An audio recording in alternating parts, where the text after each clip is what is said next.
Hey,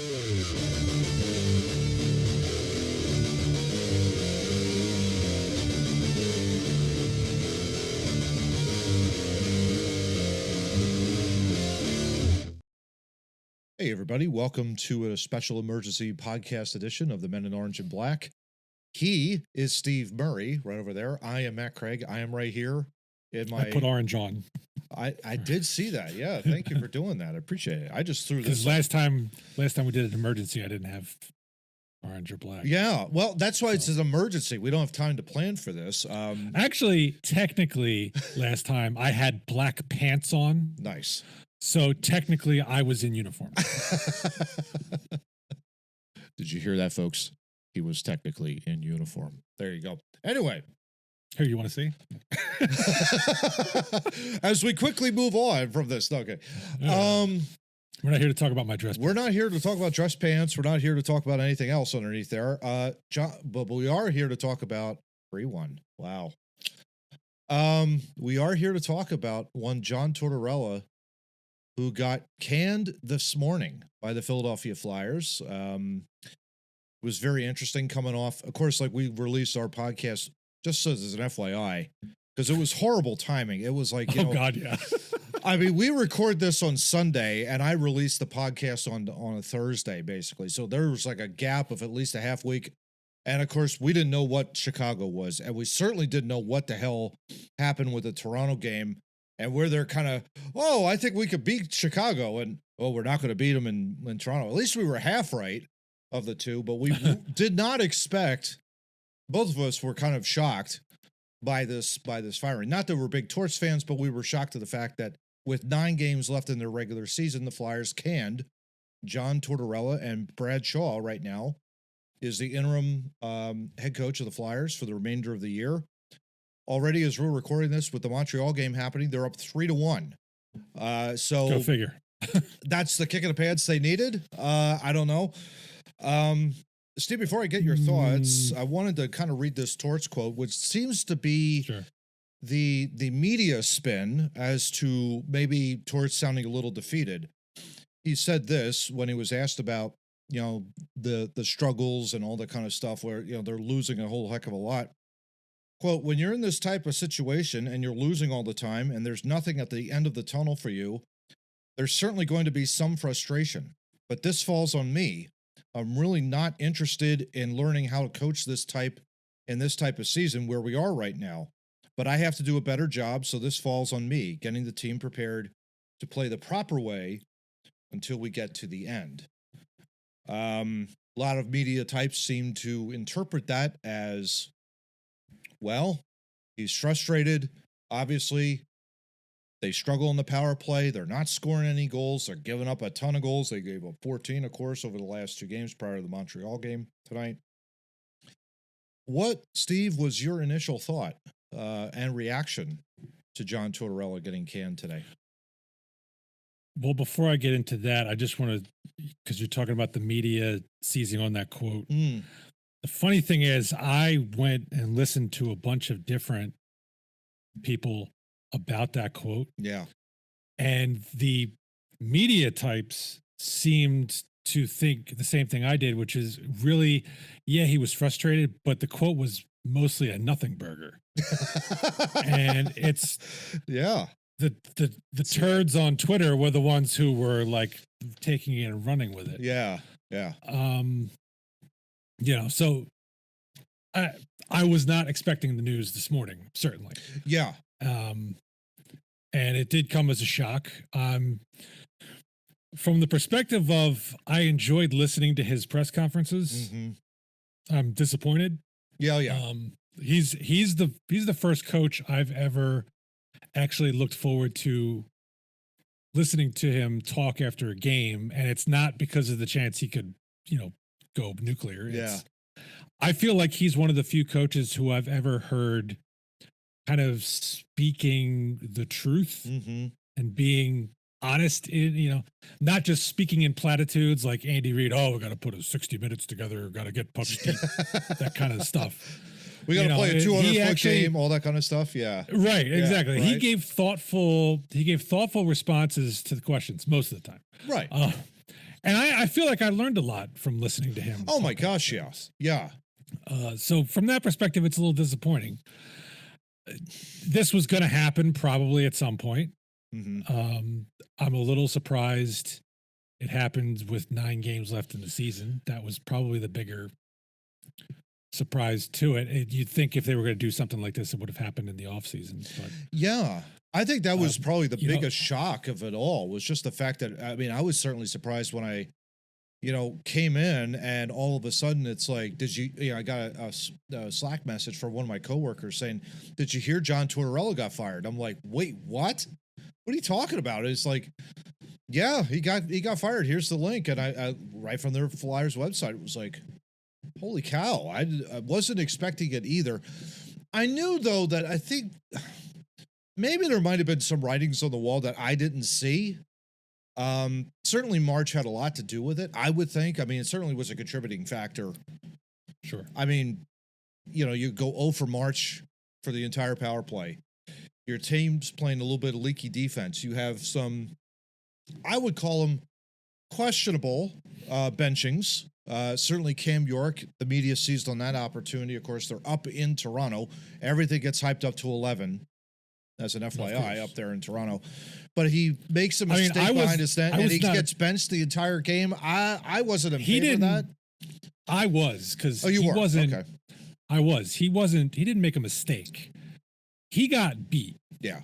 Like, he got beat bad. And I was okay. I mean, maybe not the whole game.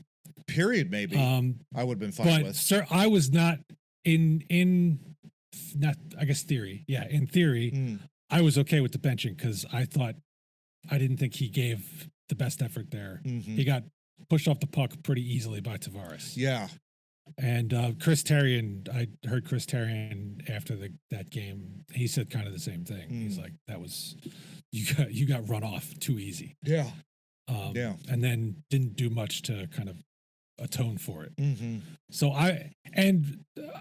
for the most part, I've been okay with Torts benching players for not mistakes. He would bench them for doing things that they're not supposed to do. Yeah. And again, sometimes he would go too far. He even admitted the one game he benched Michkov for most of the game. And he's like, yeah, that should have just been a period. Yeah. So sometimes he would take it too far. But for the most part, I haven't had a problem with him benching players. And I feel like he's done it fairly. It's not one guy. It's been multiple different players. And various times during the year. Various times during the year. I don't see the benchings as the reason why he's no longer here. I get the impression, and the quote on Tuesday, which I read this at the top. Yeah, I took that not as you read it literally. I think he kind of misquoted himself. I took it more as just a general frustration with the last couple of games. We have nothing to play for, and these last 2 games have just gone to hell. And there's some level of frustration with that. And I think he was trying to deflect blame away from the players. I think so too. I think there was certainly that. You could see it a little bit if you're reading in between the lines of the quote there. Yeah. But at the same time, if he is truly frustrated kind of with where this team is now after the trade deadline and the fact that we're not playing for a playoff spot at this point, I mean, maybe you're doing him a favor putting him out of his misery 9 games early. Yeah, maybe. Maybe he had enough. Maybe he had enough of, Farabee gets traded, Frost gets traded, Lawton gets traded. You've got, 2 other guys, Kuzmenko, like legitimate NHL players getting traded away in the middle of a rebuild. And yeah, it's like, I can understand, he's 65 or 6 years old. He's up there in years. He wants to win. He wants to get into the playoffs. He's a competitive guy. You don't know how much time he has left. I totally get that. It's like, I think if I were in his shoes, I'd be in the exact same position. It's like, okay, I'm teaching young kids, but I want them to develop and get, within the process. He signed on for that as well when he was first hired. I want to make this very clear, though. It was not a Chuck Fletcher hire. The Flyers had to use an outside search firm to hire this guy. That was very true. Yeah. I'll find a link to it. It was an outside search firm. Everybody's talking about, this is a Chuck Fletcher hire. It was not even close to a Chuck Fletcher hire. And again, we've talked about on the podcast, all of what Danny Briere is doing is cleaning up the mess that both Hextall and Chuck Fletcher have done to the organization over the last 10 years. So this is going to take a while. You know what, though? I think where this really went off the rail and set this whole thing, I think, got set back. We got completely screwed by Carter Hart. Oh, yeah. Because Bro couldn't keep it in his pants. Now we're suffering. Yeah. And Torts had to take the brunt of it because instead of being in a spot where we could potentially compete for a playoff spot, we have so many question marks at goalie now. Yeah. Right? We really do. After a year of Sam Ersson, I don't think he's a one. No. I would say he is a capable backup. Yes. I would agree with that. He is not a number one goalie. But he is not a number one goalie. No. The statistics bear that out. Yeah. Fedotov, it just ain't there. Kolosov, who the frig knows what's going on there. Yeah. Our goaltending is a shamble. Mm-hmm. And probably the worst goalie tandem in the league, I believe I've heard. Oh, absolutely. And it is. No, I mean, there's no question about it. It's very inconsistent. That's the consistency, is that they've been very inconsistent the entire year.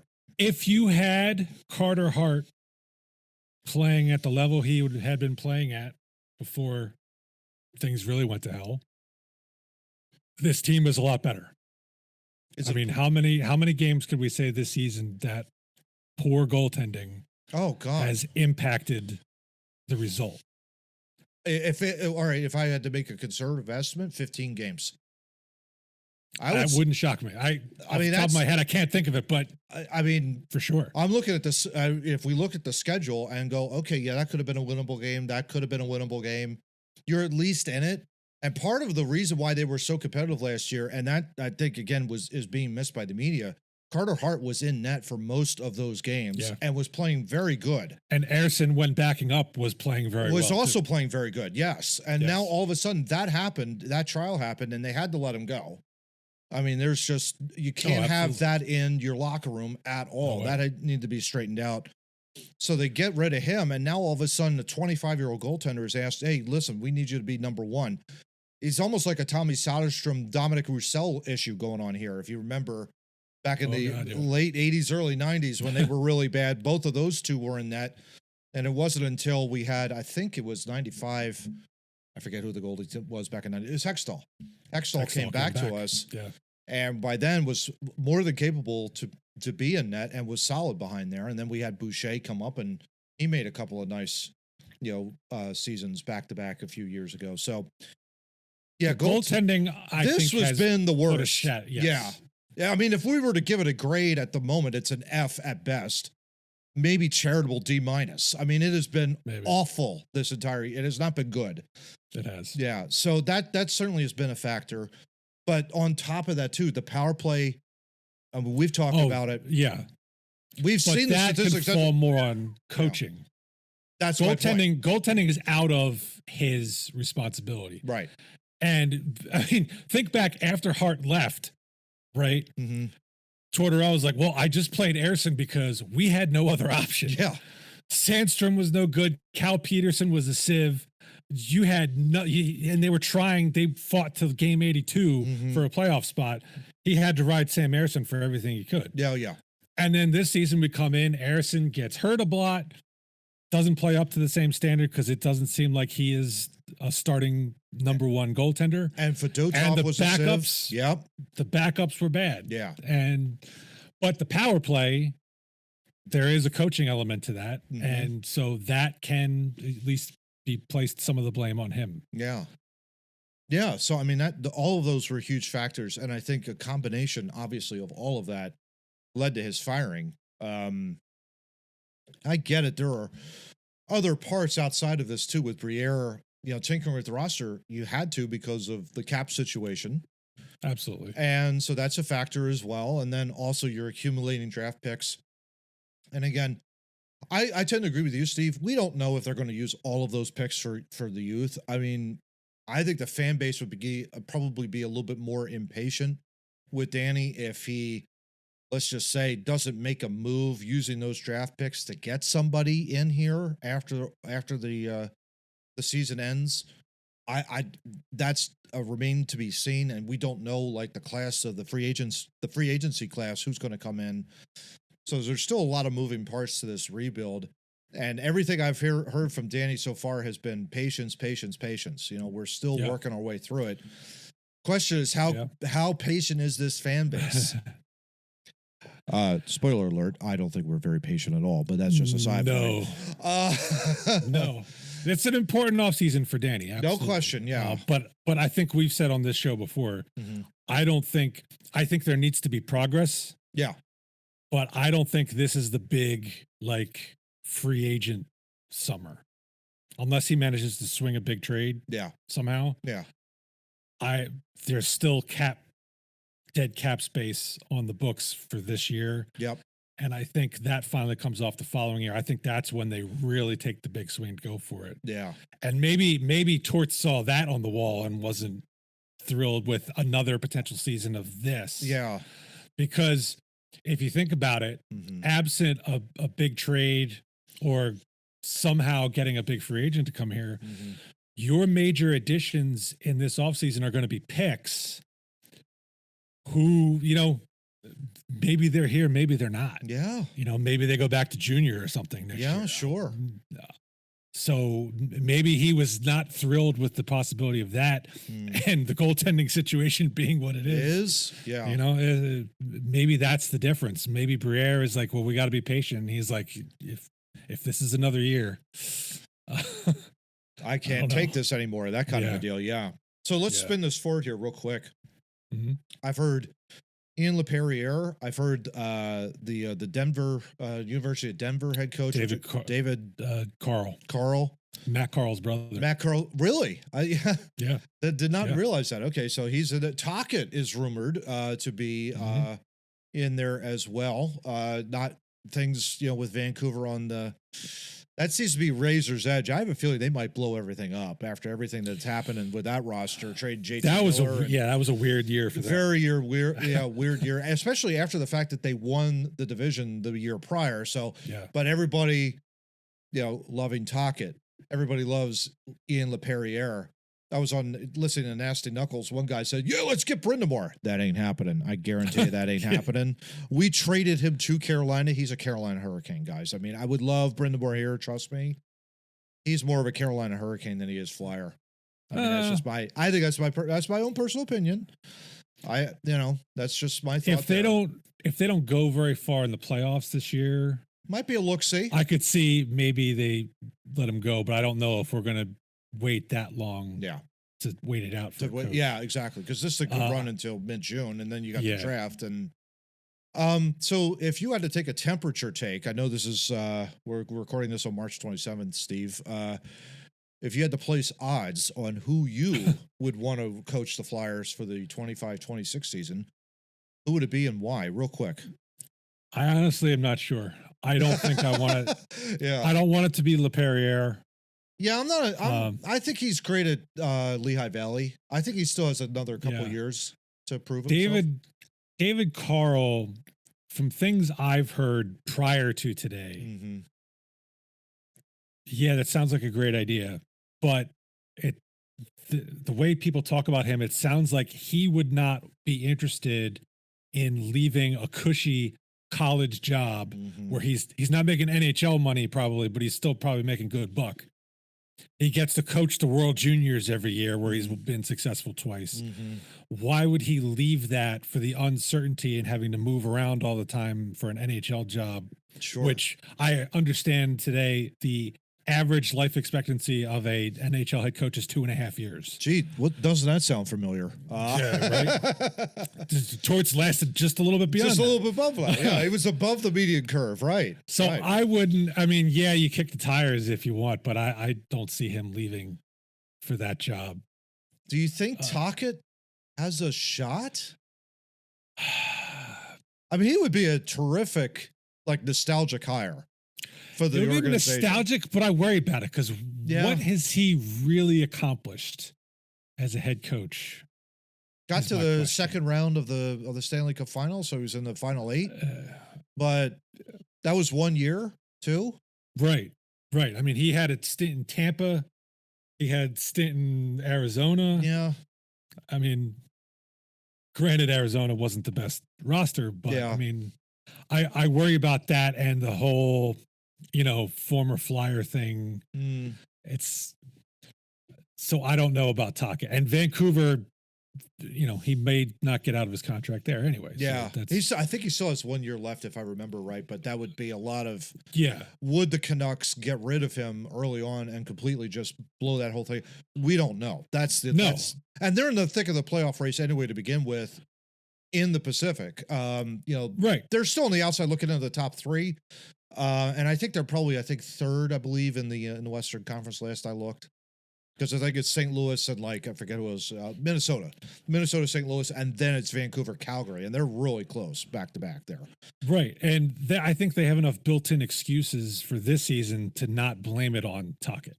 Yeah, right. You had the Demko injury. Yep. You had the ridiculous, stupid feud between Miller and Pedersen. I think there's enough there where you could say if they're not sold on moving on from him,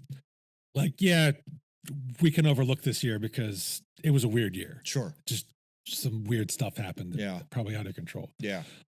Another name I've heard bandied about is Mike Sullivan from Pittsburgh.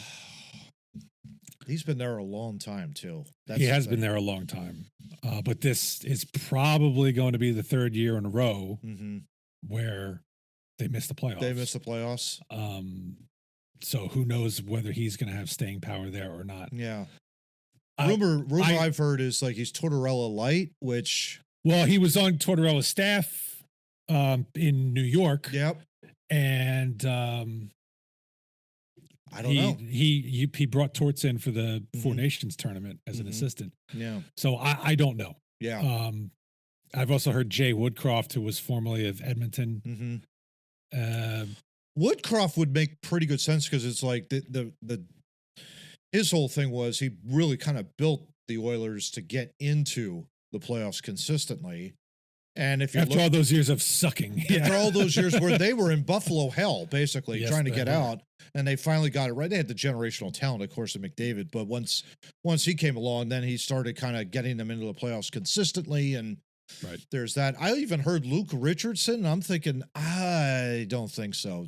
Chicago, and they were really not that very good under him.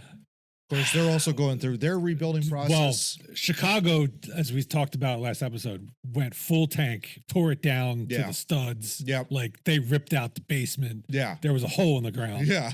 We had to re-smooth the foundation and a whole bit there. Yeah. Yeah. I don't know how much of that you can blame on Luke Richardson, but I don't know if I'm willing to bet improvement under him either. So I just hope that Danny and the team do their due diligence and make a good hire and don't kind of rush it. And it doesn't sound from his press conference like they're going to. No. He's like, we haven't even dug into yet. I mean, things we're looking for. You're looking at probably 3 weeks ahead. So at least it gives you a little bit of a head start. And then you have all of the entire postseason to go through as well. So at least it gives them a little bit of a jump start into their search for the next head coach. And depending on who they get for, who they go for, it's all on Briere. So yeah, this is a massive step forward, really, in terms of the rebuild for Briere. And can he, once that gets settled, can he then get even more creative with all of this draft capital? Because I agree with you, Steve. There's no way he is rebuilding this team solely through draft picks. There's no way. That would be a lot of players to come in through here. And with only 23 on the active roster for a Flyers fan base that's been dying to get to the playoffs really since the COVID year. I mean, it's been close to 5 years since we've sniffed the playoffs, much less got in. This is an important summer. It's an important summer for the team. He's got to hire a coach, and he's got to do well with the picks. Yeah, no doubt about that. Yeah, if he could get creative, we'll see. Hopefully he does that. But yeah, it'll be very interesting. But yeah, what a shock to today. I would have never thought, waking up this morning that we'd be doing an emergency podcast here, talking about John Tortorella getting fired from the Philadelphia Flyers. Brad, yeah. No, that was for 1980. Brad Shaw. Brad Shaw. Brad Marsh. Okay, I'm like 1980s, Matt. What the heck is going on over here? Brad Shaw. Yeah. Gosh darn it. Sorry about that, bud. But yeah. Yeah. I should say that completely slipped my mind. Yeah. You didn't even bring him up as a candidate. Yeah. I would love for him to stay in some capacity. Me too. Whether it be as head coach potentially, or just to go back to the position he had. Defensive because coach. of everything you've seen, defensemen have really progressed the last couple of years. Ristolainen has really turned a corner. Jamie Drysdale has really come on of late. Yep. I think the defense has improved, and I think Shaw has a lot to do with it. I just hope that whatever they do with head coach, he is here to continue that trend. Have to figure out Cam York, because that's really important, I think, too. Who is still benched, by the way. He's in the starting, but he hasn't seen the ice. He has not seen the ice through the first period. They're up 3-1, and he has not seen. I wonder if he did something naughty. Yeah, I gotta wonder. Yeah, you just have to wonder what's going on there. I don't know. He's a restricted free agent at the end of this year. So, I mean, that'd be a little bit of a shocker too. It'd be interesting. A lot of moving parts, a lot of things we don't know. But one thing we do know, John Tortorella, see you, bud. We appreciate what you've done. At least reestablish the foundation. Now the question is, how do you build that first floor, right? I mean, that's really the big question. So that's our thoughts on John Tortorella's firing from the Philadelphia Flyers. And this ends our emergency podcast. We'll see you, I believe, in the next 2 weeks, where we'll go over, of course, what's happening now, which is Montreal and a few other games as well. But for Steve, I'm Matt. Let's go Flyers.